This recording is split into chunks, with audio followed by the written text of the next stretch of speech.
Oke ya, kita sambung sedikit. Tadi ada yang keputus. Jadi intinya teman-teman di surah Al-Baqarah 152 ini ada beberapa karakter syarat ya.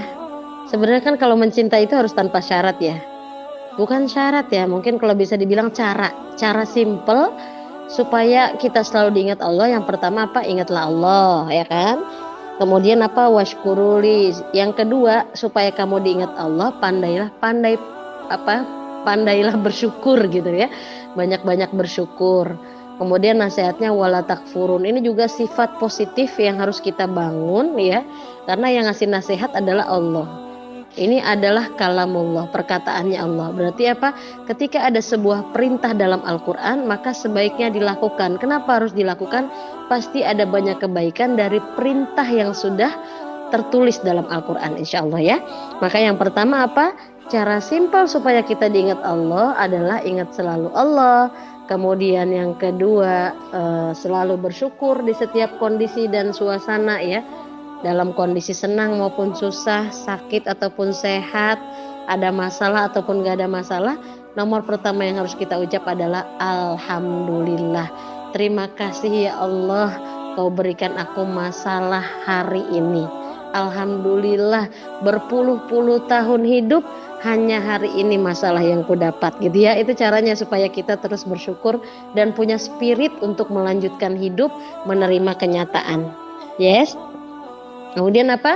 Wala takfurun, supaya kamu selalu positif, selalu kamu diingat Allah juga. Janganlah kamu ingkar terhadap nikmat-nikmat Allah. Jangan ingkar dari mengimani Allah. Simpel kan? Jadi rumusnya gampang, simpel dan mudah diingat ya. Jadi ingat Allah dengan cara apa? Zikrullah, baca Al-Quran, sholat yang khusyuk, menjaga wudhu, kemudian selalu bersedekah, selalu membantu orang lain. Semua bentuk kebaikan dan ibadah lainnya adalah salah satu aplikasi dari apa? Bukti kita, cinta kita, dan bukti kita mengingat Allah. Jadi ketika ada orang susah, kita ingat tuh hadis Rasulullah kan? Man nafasa an mu'minin kurbatan min kurabid dunya nafasallahu anhu kurbatan min kurabi yaumil qiyamah. Siapa yang melepaskan kesulitan orang lain, maka Allah akan melepaskan kesulitannya pada hari kiamat, ya kan? Man yassara ala mu'sirin yassarallahu alaihi fid dunya wal akhirah ya. Ada kama qala Rasul. Jadi ada hadis-hadis yang ngingetin kita cara simpel supaya kita dilepaskan masalahnya. Cara gampang kita supaya diringankan beban kita adalah membantu meringankan beban orang lain. Cara gampang kita supaya ditolong adalah menolong orang lain. Ya tadi gitu ya, cara gampang untuk diingat Allah, maka ingatlah Allah. Cara gampang supaya diingat Allah juga adalah banyaklah bersyukur dan jangan ingkar terhadap apapun yang sudah Allah berikan kepada kita, terhadap apapun ciptaan Allah, apapun takdir Allah. Next di ayat 153 itu dikatakan apa? Kesimpulannya ya, ya ayyuhalladzina amanu sta'inu bis-sabri was-shalah. Wahai orang yang beriman, mintalah tolong kepada Allah dengan apa? Dengan sabar dan sholat ya. Tadi udah disampaikan ya bahwa sabar itu adalah pada pukulan pertama.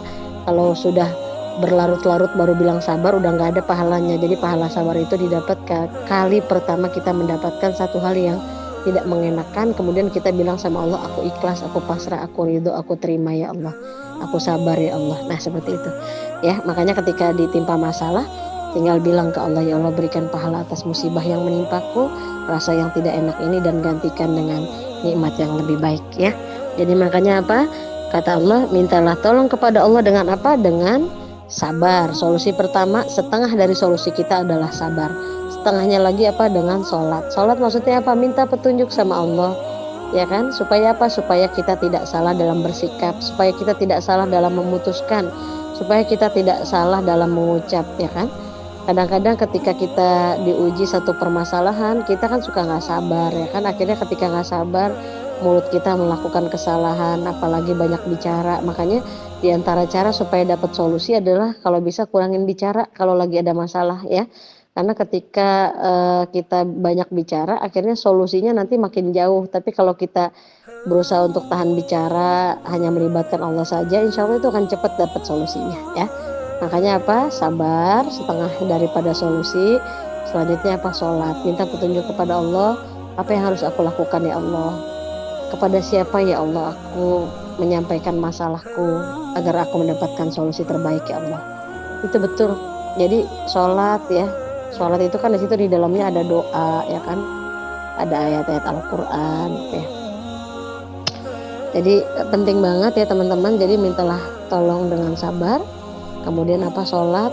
Kalau bisa, kalau tadinya belum ada masalah, sholat duha cuma 2, kalau bisa nambah jadi 6 gitu. Karena masalahnya apalagi tambah berat, tambah lagi ibadahnya gitu ya. Sholatnya tambah khusyuk lagi ya. Kenapa harus sabar dan sholat ya? Karena katanya ya itu anjuran sih ya, nasihat gitu untuk kita, panduan kalau bisa dibilang. Al-Quran itu kan panduan. Gimana sih caranya kalau pengen dapat pertolongan? Dikasih tahu sama Allah, minta tolonglah dengan sabar sampai detik terakhir. Kemudian sholat yang khusyuk, curhat kepada Allah, minta petunjuk Allah, sholatnya ditambah, kualitasnya ditingkatkan. Karena innallaha ma'as-sabirin, sesungguhnya Allah bersama orang-orang yang sabar.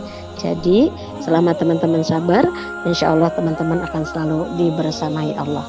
Wallahu a'lamu bishawab.